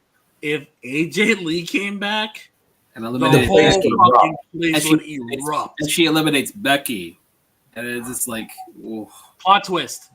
Yeah. Roxanne is in the Rumble. AJ Lee comes out, throws her ass out. Ooh. Roxanne is fucking AJ Lee, bro. Fucking send it. Yeah, because that shit that she said to Punk, where she said I should have been a Drew McIntyre fan. Mm-hmm. Yeah. Dude, there's a lot of Final Fours. Oh man, that was a good one. That was the next one. I have my Final Four for men. Okay. Go ahead for you with your Final Four. Cena, Punk, mm-hmm. Roman, mm-hmm. and I want to say either Drew or Seth for the men, and then for the women, Charlotte, Becky, Bailey, or no, Bailey and Sasha. No, kidding. Jordan Grace. Mm-hmm. Maybe if you want to establish her, maybe, yeah. JR. Let's see. I agree with Punk, Roman, and Cena for Final Three, absolutely, because that's actually my top three of who I think is going to probably. No, wait, I didn't think Roman's going to win. Never mind. I had Cena or Punk winning in this case here. The fourth one's honestly is very optional because you got a lot of top names that can fill that fourth spot. Exactly. What if we had Joe Hendry be number 4? No. That'd be fucking sick. It would be sick. It would be like the Mr. Perfect thing in 2002 when he was in the Final Three in this case here. But, I mean, I guess, or maybe in this case here, if it's going to be Roman in there with Punk and Cena there, maybe you put someone that intertwined with the two. Maybe you put Solo in the Final Four. Oh, God, please, no more Solo. Here's my point. Remember what I said about Cena possibly getting a lick on Solo in this case here, because he needs to get his revenge on Solo. So technically, he did at WrestleMania. Technically, in this case here. Okay, so maybe that's an option. But honestly, that's my Final Three. But the fourth one is honestly optional. You can put anybody in there that's top tier right now. You could put a surprise in there, honestly. The women's side, probably Charlotte Flair for sure. Yeah, probably. I would think probably Bailey as well for sure. See, the Becky thing is kind of a curveball because we don't know if she's officially in it right now at this moment here. I think in this case you have to kind of put Nia Jax in that top 4 because it's like you're building her a lot lately. You had her as champ before. Maybe you want her to be like the final stage before somebody wins it and all. In this case here, and I think the fourth person, maybe you. At this point, might as well put Roxanne in the Final Four in this case here. If you're going to bring her to the main roster, why not have her survive until the Final Four at least, and make her an interesting, possibly winner or possibly, contender at this point. So. Okay, for the men, I'm going to go Cena, Punk, Seth, and Orton. Ooh. It's not confirmed. Not a bad idea at all. Mm-hmm. It's not confirmed, but I think he will be in the Rumble. I think Orton's going to interfere in that Cody Kevin match. Oh, I didn't think about that. Yeah. And then for the women, I think it's going to be Charlotte. Mm-hmm. And in lieu that we don't know that Becky is going to be in it, Nia, Bianca, and Jade. Yo, Jade and fucking Charlotte being final 2? Send it. Respectfully. And like, honestly, any one of those 3 women could have taken Jade out. I think Naomi did it. You think Naomi did it? Mm-hmm. Was she jealous? She just being the third wheel. Yeah. Very true. Very true. So there could be, any of that. I'm going to keep the speculation aside. For for the tag team championships? Who do you think is going to win? Ooh, let's talk about that. 2 out of Smack. 3. 2 out of 3, man. Ooh. We all called that shit. We did. This is tough. This one's tough because you don't want to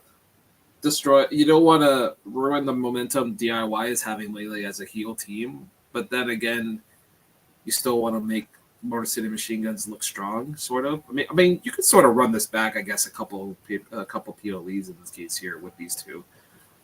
I wouldn't. I'm gonna like at the same time. If you go the Motor City side of winning, then it takes away from DIY winning the way that they did.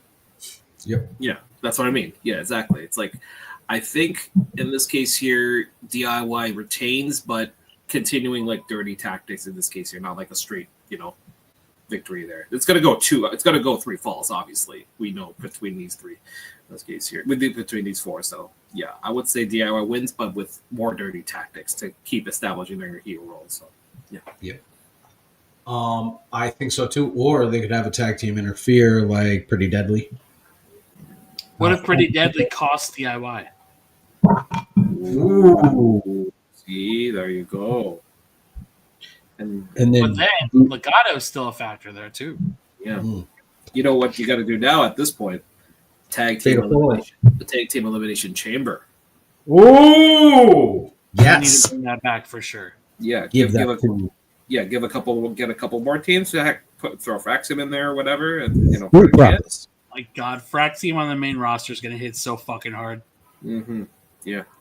Put Street Profits in there because Street Profits are always good in the tag team. Well, they're injured right now, so I don't know if they're going to. Oh yeah, that's right. Fuck.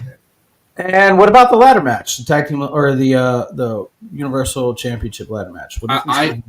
I personally I want to see Cody get. I have a feeling Cody's retaining, but I personally want to see Kevin winning this one to at least get a heel run as champion, and then you can always go back to Cody later on, especially in this case here. But Yeah. yeah, I think that could be a very good possibility of that happening.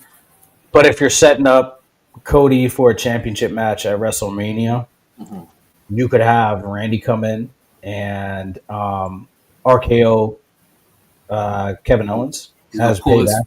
He's going to pull his foot from the ladder and then give him a super RKO from there. And then Cody could be like, hey, man, like I don't need your help. And then Randy RKOs Cody. And then the first man up the ladder wins. And it could be Kevin Owens. I think this is what happens. Cody's going to retain after assistance from Randy. Randy holds up his arms in Cody's victory, then RKOs him. Yeah. Ooh. Yeah. That's probably what might happen. Yeah. What about go ahead. I'm just going to say this about Kevin. I'm a Kevin Owens fan at heart. I really, really, really fucking hated that promo last night. I hated it more than anything in the world from Kevin. I'm tired of hearing from everybody towards Punk and everybody towards Cody. You left when things got hard. Okay, how many times do we need to fucking say the same promo? It drove me fucking up the wall. Because, again, we don't need to hear that he went to AEW for the 75th fucking thousand time. Yeah. That being said, I'm a Kevin Owens fan. I have been a fan since his NXT days. Didn't watch Kevin Steen in Ring of Honor because I don't like the indie stuff that he did. But I do think Kevin is overdue for a title run. I just wouldn't do it at the expense of Cody. Because, again, what we were talking about earlier, Cody's entire title run has been overlooked because of the bloodline stuff. What way to make it worse than have Kevin Owens go over him? Yeah. Well, you got to think, man. And that's not a slight at KO. Yeah. Well, I think the only thing I don't that like hinders that I would say like give the man the title at the Rumble. How many times has Kevin Owens challenged for the heavyweight championship or a heavyweight championship at the Rumble and lost? You're right. Right? Like I think we're going on 5 right now. Like 4 or 5. Give that man the fucking championship for fuck's sake. Right? Like, put that title on him The man got his ass beat by Roman 3 out of the 4 fucking Royal Rumbles that He was involved in. Yeah. And Yeah. again, the common denominator there. Roman. Bloodline. Right. Mm-hmm. Yep. So, yeah, man. I don't care who wins. I just want a good match. Fair enough. I just want it to make sense, and I don't want Cody to just fucking be an afterthought. Yes. Okay. So, before we get going, there was one last tweet that I wanted to share, and this was kind of said. I read it. RVD did one of his podcasts and brought this up, but somebody said Chris Bay is no longer paralyzed after breaking his neck and being in the hospital for nearly 2 months. RVD came out and said that he went and visited Chris Bay, and Chris Bay is no longer paralyzed. There's a long road of recovery ahead for him. So Chris Bay, I know that you don't follow me or whatever, and I'm just a dude, and we're just dudes. But I hope you get well soon, and I'm glad that you're not fucking paralyzed. Yeah. Agreed. Yeah. 100%. But, Chris, what are you looking forward to this week? Man, I'm looking forward to getting on that flight and going to Indianapolis. I think this Rumble is the most stacked Rumble that has ever been put together on both women and men. I think we're in a time of the company where we don't need nostalgia to carry it. We don't need returns and we don't need debuts, but neither one of them hurt Rumbles. I just think much similar to last year, aside from Jordan Grace and Jade, we don't need to rely on bullshit to carry the Rumbles anymore. That's right. Yeah, I'm really excited for the Rumble. I'm excited to see how Raw, NXT, and SmackDown lay out. I'm going to probably stay off of Twitter for this week and enjoy the wrestling because that whole Gunther thing really pissed me off last night, and I'm good. Absolutely. JR, what you looking forward to this week? Yeah, basically everything that's coming up to Rumble, man. Rumble is the most exciting PLE ever, honestly. You always look forward to it. Always look forward to the surprises and such. So, we got some good storytelling coming up here. And, Raw on Netflix tomorrow will be the start of it. And we'll see, man. We'll see. Rumble is my favorite pay-per-view ever, period. Just because the excitement, and it's the start to the road to WrestleMania. Mm-hmm. And so I'm really excited about that. I'm going to be watching the football games, or at least part of them tonight, so I'm excited about that. I'm going to be watching it right now. It's going to be, because we're done here. So, my Eagles, man. Fly, Eagles, fly. I got to watch. Yeah, I'm a Commanders fan, so. Oh, boy. Yeah, I still love you. But, anyways, guys, thanks for also, to throw this out there, too, Wesley is going to be facing Ace Austin this coming Thursday. Yep. Ooh, crossover. Here we go. Continues. Yep. All right. But anyways, Ryan, thanks for commenting, and Resident Evil AMC. I don't know who that is, but thank you for commenting. And Michelle, thanks for being here, and everybody that jumped in here and watched a second of the clip. Thanks for being here. I appreciate you guys. And until next time, next Sunday, or the Sunday after, we'll have fun. Chris, enjoy yourself in Indy. You deserve it. Be safe, man. Be safe. Much love. Send you guys pictures. All right.